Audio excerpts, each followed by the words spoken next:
We all like going back in time and imagining how things could have gone differently. Like, what if I made different choices? This is like such a complex and interesting story. I absolutely loved it. Good. And one of the things I think is so interesting, Jane, is even though Jeffrey is a criminal, like at his core, it grabs you to know that his motivation is to provide for his family and to like be respected by his kids. Talk a little bit about that. Yeah, I mean, look, I think, Derek said it really well. He's never met a hero, he's never met a villain, he's just met humans. And I've always loved just playing characters or even seeing characters or even people in life that you could take a snapshot out of their life and you could judge them really harshly on it. If you take a good one, they're a good person. If you take a bad one at a bad moment, they're a terrible person. But giving understanding of why Jeff made all these like wild, extreme decisions, making people understand is my job, and I hope that people do have empathy and some sort of sympathy for him and understanding.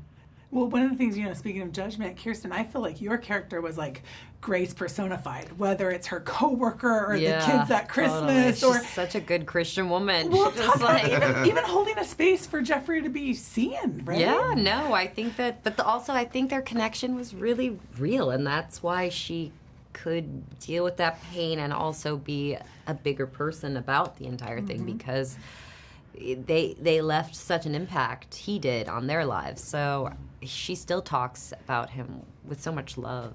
They still talk.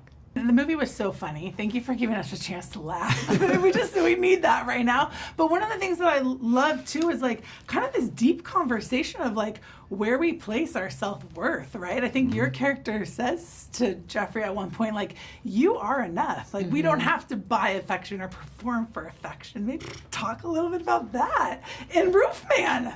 Yeah, I mean, look, I think if we all said that to our significant others or just anyone in our lives, really, I think we'd all probably be better off. I mean, just even hearing you say it then, I was just like, because you just do.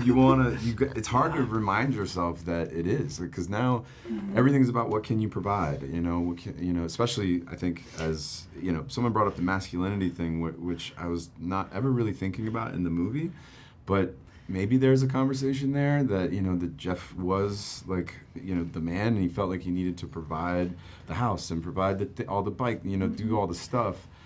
But I don't know, I think I'll let people sort of interpret that like how they want to. But I know Jeff, all he wanted was just to be loved, and that's it. Yeah, it's what every human wants. Yeah. Absolutely. Okay, the peanut M&Ms, how many did you have to? Oh, too many. Too many. Did you get a pick, or was that his candy of choice? That was his candy of choice, so I had to go with that candy. I was also fasting and trying to lose weight because Jeff was a very lean guy, and there was only once where I was like, please, Derek, don't make me eat any more peanuts. When you fast and don't eat anything and you just eat chocolate, you feel like trash. Yeah, gives me an instant headache just thinking about it. I was just like, ugh. I need you to take the ink bomb out. If I do that, it'll blow up. Not if you do it quick. Oops.